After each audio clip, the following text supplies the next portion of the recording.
कथा ला मैं हाँ सुनावा था।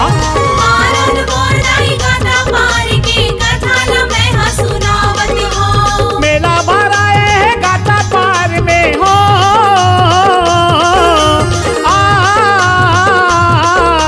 मेला भराए है गाता पार में, कैसे भरा इस बतावा था।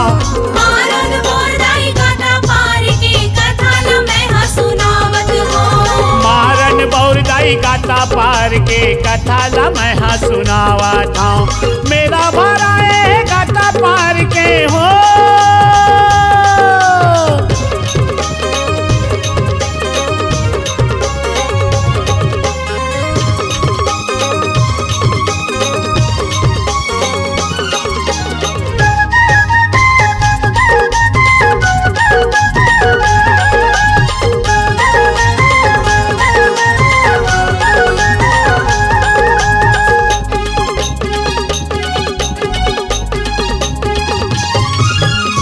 तान सकरी गाँव कर भाई बहनी दोनों रही थे, भाई बहनी दोनों रही थे। बहनी के शादी होके करमंदा गाँव ससुराल जाते, गाँव ससुराल जाते।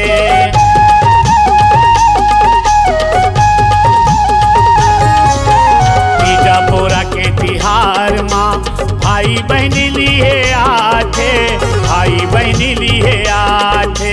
भाई बहनी दोनों रेंगत रेंगत जंगल जंगल आते, जंगल जंगल आते। प्यास में बहनी के गला सुखा के हो,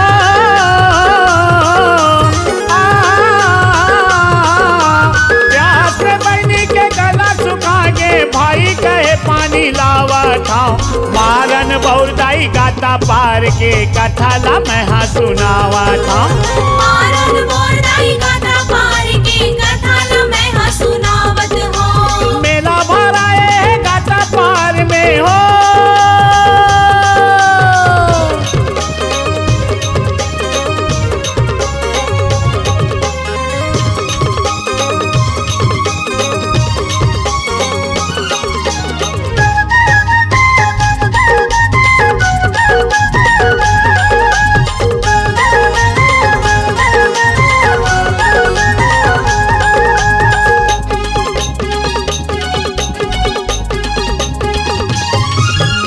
भाई के पानी लावत ले बहनी पेड़ के नीचे सुरतावा थे, पेड़ के नीचे सुरतावा थे। विशाल रूप माँ दुर्गा दाई के बघवा एतीले आवा थे, बघवा एतीले आवा थे।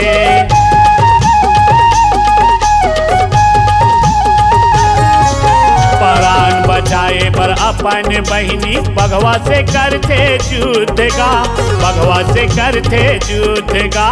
प्राण गंवा जिस अपन बहनी औ बन गे उही कुंड का, औ बन गे उही कुंड का। भाई घलो प्राण गंवाए हो,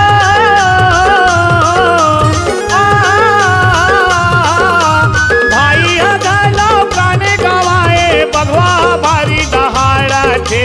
मारन बोरदाई गाता पार के कथा ला मैं हाँ सुनावा था।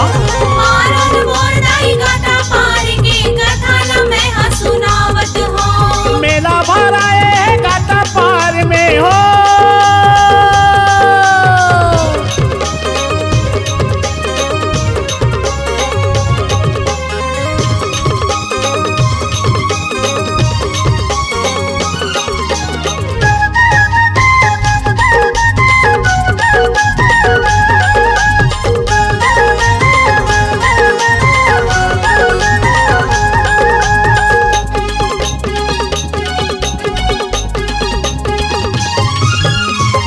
बने है बहनी हाँ भारी वो चमत्कारी है, भारी वो चमत्कारी है। दुनिया भर के दूध चखाते नैया वह होकर किनारी है, नैया वह होकर किनारी है।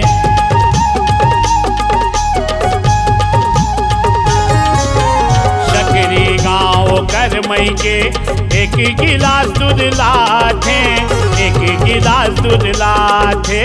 मई के दूध एक बूंद माँ कुंड अच्छा लग जाथे, कुंड अच्छा लग जाथे।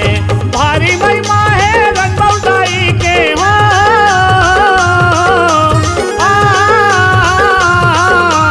भारी महिमा रनबौदाई के कथा नया गुलामावा था। मारन बौदाई गाता पार के कथा ला मैं हाँ सुनावा था। मारन बौदाई गाता पार के कथा ला मैं हाँ सुनावत हो। मेरा भरा है गाता पार में हो,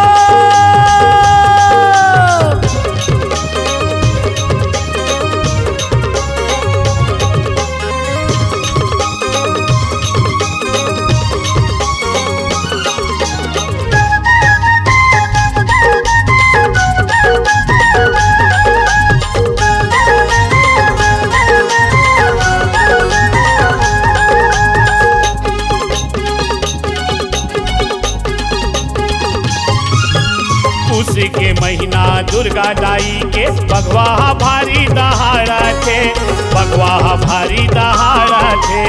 आस पास के गांव मंडला मेला तैयारी करावा थे, मेला तैयारी करावा थे।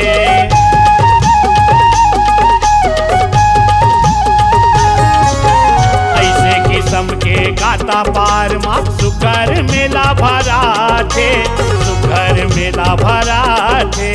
दर्शन करे बर रनबौदाई के दुरिया दुरिया ले सबा थे, दुरिया दुरिया ले सबा थे। जयदासन के गीत गाई हो,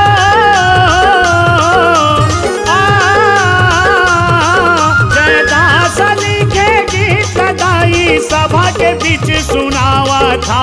मारन बौदाई गाता पार के कथा ला मैं हाँ सुनावा था। मारन बौदाई गाता पार के कथा ला मैं हाँ सुनावत हो। मेला भरा है गाता पार में हो,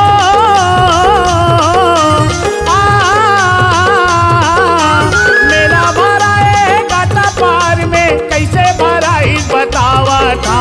मारन बौदाई गाता पार के कथा ला मैं हाँ सुनावा था। मारन बौदाई गाता पार के कथा ला मैं हाँ सुनावा था। मारन बौदाई गाता पार के कथा ला मैं हाँ सुनावा था। मारन बौदाई गाता पार के कथा ला मैं हाँ सुनावा था। मारन बौदाई गाता पार के